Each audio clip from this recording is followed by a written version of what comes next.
Olá, eu sou a Samara e junto com a Ingrid vamos participar da Mostra de Materiais Metálicos de 2022, com o tema Conhecendo os Materiais Metálicos. E hoje a gente vai conhecer os ferros fundidos. Os ferros fundidos, ele pode ser considerado irmão do aço, mas com personalidade diferente.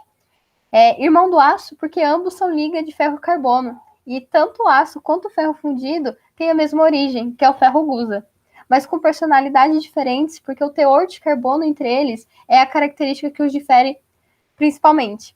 O aço é de 0 até aproximadamente 2% de carbono, e o ferro fundido é de 2 a 4,5% de teor de carbono.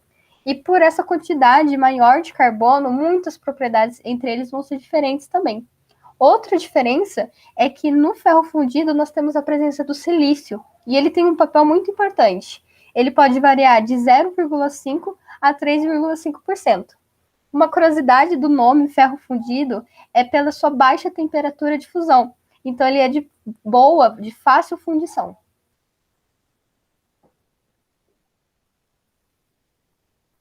Um breve histórico. Na nossa história, a gente tem relatos de um leão chinês de 500 anos antes de Cristo, de ferro fundido. E a gente pode ver que ele é de fácil fundição, ele é trabalhado, como você pode ver nos relevos desse leão. Nós também temos uma ponte na Inglaterra, com angulações bem forjado. Como vimos, no ferro fundido nós temos grandes teores de carbono. E nisso o carbono ele pode se apresentar de diversas formas dentro dos ferros fundidos. Ele pode estar dissolvido nas diversas fases, como cementita, que é o ferro 3 carbono, e como grafita, que é a novidade do ferro fundido. Nós temos os constituintes ferrita, perlita, cementita e a grafita. Dada todas essas características, a gente chega numa definição formal do que é um ferro fundido.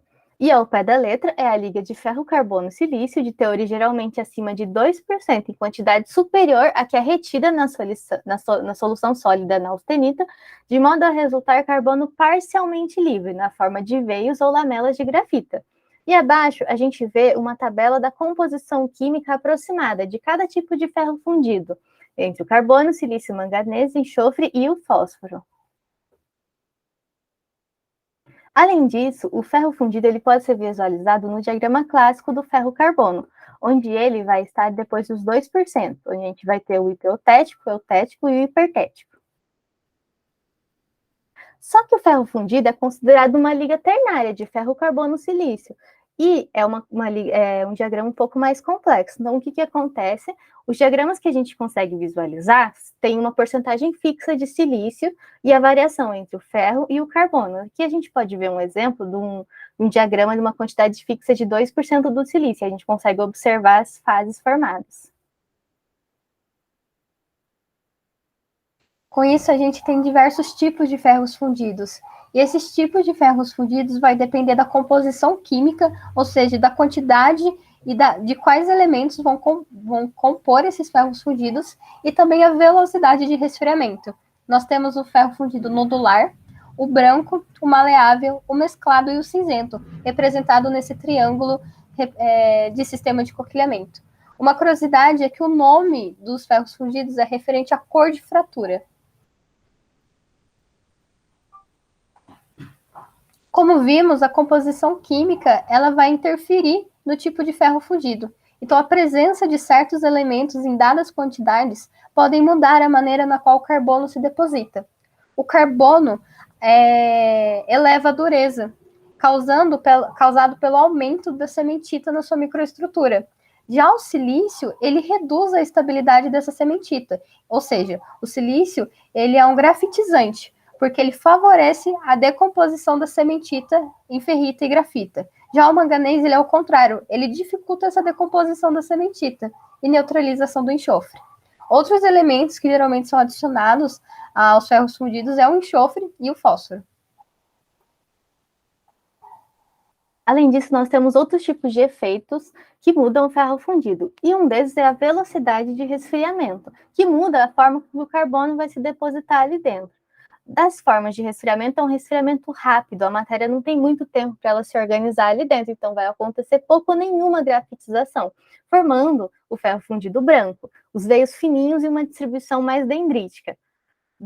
De uma forma oposta, nós temos o lento, que a grafitização é considerável, porque a matéria tem tempo de se organizar ali. Vamos ter baixa dureza e usinabilidade, formando o ferro fundido cinzento, os veios mais grosseiros de grafita. E no meio intermediário, a gente vai ter características intermediárias entre os dois tipos de resfriamento, formando o mesclado e os veios normais. Além disso, as características de resfriamento podem ser controladas com a adição de grafitizantes ou estabilizadores. E os componentes estruturais têm efeitos dentro do ferro fundido, e a STM classifica em 5 tipos de grafita dentro do ferro fundido. Nós temos irregular e desorientada, em forma de roseta, desigual e irregular, interdendrítica desorientada e interdendrítica orientada. Agora nós vamos conhecer os tipos de ferros fundidos. Nós vamos começar pelo branco. A sua característica é que ele tem pouco silício na sua composição química, geralmente menos de 1%, e alta velocidade de resfriamento. Com essa combinação, grande quantidade de cementita são formadas durante a fundição, dando propriedades de elevada dureza, menor usinabilidade e grande resistência ao desgaste. Aqui ao lado nós temos 3 micrografias de ferro fundido branco. O iopeutético, com a presença de perlita, que é a fase escura, cementita, que é a parte branca que rodeia a perlita, com perlitas, que são esses pontinhos pequenos. Nós também temos o eutético, que é a ledeburita transformada, com pequenas áreas de perlita e uma matriz de cementita. Também temos o hipereutético, que são longos cristais de cementita em uma matriz de ledeburita transformada. As suas aplicações são por conta das suas propriedades, como roda de vagões. Outro ferro fundido que nós temos é o maleável. Ele é fundido como ferro branco, ou seja, com pouca quantidade de silício e com alta velocidade de resfriamento. Só que ele passa por um tratamento térmico, onde os carbonetos de ferro são transformados em grafita, dando ductilidade aos ferros fundidos brancos. Então, aqui em cima, nós vemos um ferro fundido maleável com grafita aparecendo em forma de rosetas. Dependendo do resfriamento do tratamento térmico, nós temos o maleável perlítico ou maleável ferrítico. Suas propriedades são tenacidade, alta resistência à tração, dureza, usinabilidade aumentada, resistência à fadiga e resistência ao desgaste. E suas propriedades dão aplicações como para tubulações hidráulicas. E nós temos o ferro fundido cinzento, que é o mais usado dos ferros fundidos, e ele se caracteriza por uma presença de carbono livre na forma de grafita. As suas características são fácil fusão e moldagem, boa usinabilidade, boa resistência mecânica e ao desgaste, e boa capacidade de amortecimento. A capacidade de amortecimento a gente pode ver nessa figura ao lado, onde a gente vê a comparação entre o amortecimento do aço e do ferro fundido. A gente consegue ver que o amortecimento no ferro fundido é muito melhor. Além disso, a aplicação dele vai depender da classe, porque é muito extensa. Então, vai desde a carcaça de bombas de óleo até discos de embreagem. E na micrografia ao lado, a gente consegue ver o ferro fundido cinzento hipoeutético. A gente consegue ver claramente os veios de grafita. E, além disso, nós temos outros tipos de ferro fundido de acordo com a liga, que vai ampliar ainda mais o material. Então, nós temos baixa liga, que vai ter alta resistência ao desgaste.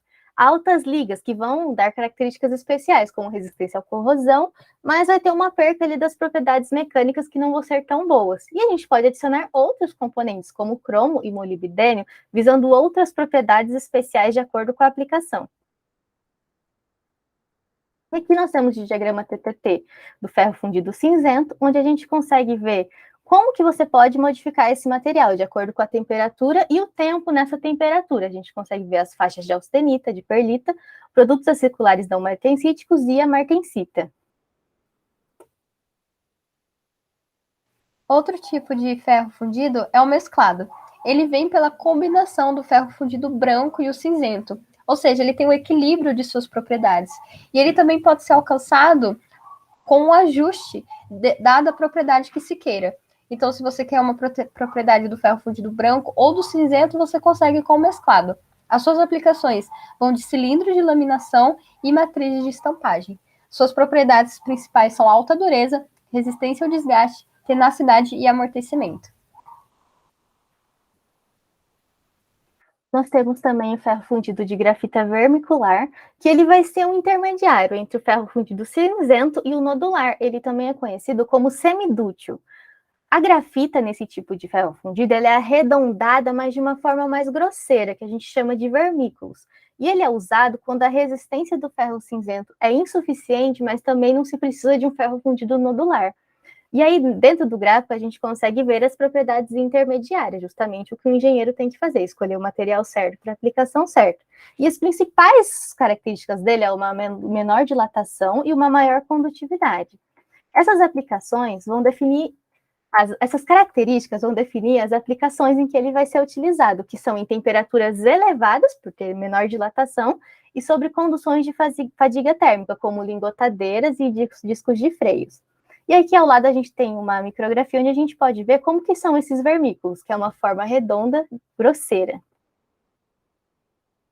E por fim, nós temos o ferro fundido dúctil ou nodular, que a grafita vai se apresentar de uma forma esferoidal, mas perfeitinha, ou chamados de nódulos.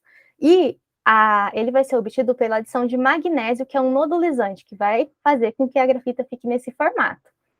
E a principal característica dele é a ductilidade, justamente pelo esse formato redondinho da grafita facilitar o movimento ali dentro. E as aplicações vão ser determinadas por outras faixas da STM, mas um exemplo são os tubos de escapamento. E ao lado nós temos dois tipos de micrografia, que é só o nodular e o nodular perlítico. A gente pode ver a grafita redondinha.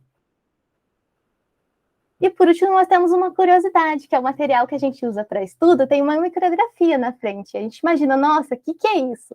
E a gente vai ler o livro e descobre que essa micrografia ali na frente é o ferro fundido nodular recosido.